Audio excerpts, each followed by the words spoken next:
Hello friends, welcome to our YouTube channel KSP learning. आज আমরা আলোচনা করব ক্লাস 12 এর তড়িৎ চুম্বকীয় চ্যাপ্টারটি নিয়ে। এখান থেকে মোস্ট ইম্পর্টেন্ট কোয়েশ্চেনগুলো।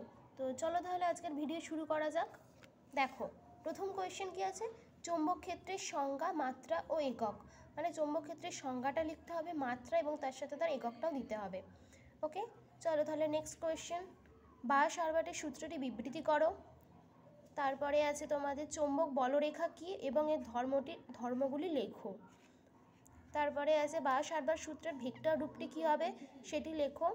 5 নম্বর কোয়েশ্চেন হবে চুম্বকন ক্ষেত্র বা চৌম্বক প্রাবল্য কি এবং এর একক কি হবে সেটা তোমাদেরকে লিখতে হবে এখানে। ওকে, তারপরের কোয়েশ্চেন আছে বৃত্তাকার পরিবাহের কেন্দ্রতে চৌম্বক ক্ষেত্রের রাশিমালাটি নির্ণয় করো। এটা হচ্ছে 6 নম্বর কোয়েশ্চেন।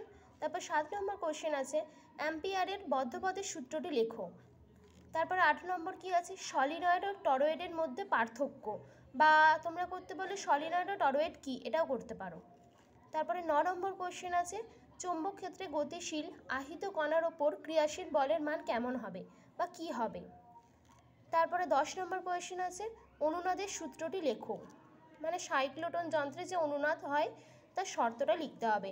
তারপরে 11 নম্বর কোয়েশ্চেন আছে লরেন্জ বলজের রাশিমালাটি প্রকাশ করো। তারপরে আছে দেখো চৌম্বক ক্ষেত্রে প্রবাহ কুণ্ডলীর ওপর ক্রিয়াশীল টর্কের মান কত হবে সেটা লেখো। তারপরে আছে সমমুখী সমান্তরাল প্রবাহের ক্ষেত্রে আকর্ষণ বা বিকর্ষণ বলের মান কত হবে। তারপরে আছে অ্যাম্পিয়ার ভোল্টমিটার কাকে বলে এবং এদের পার্থক্য। তো এইগুলোই ছিল তোমাদের আজকের কোয়েশ্চেন তড়িৎচুম্বকত্ব চ্যাপ্টার থেকে। তো এগুলোই তোমরা প্র্যাকটিস করে যেতে পারো এইচএসের আগে, এগুলো তোমাদের খুব হেল্পফুল হবে।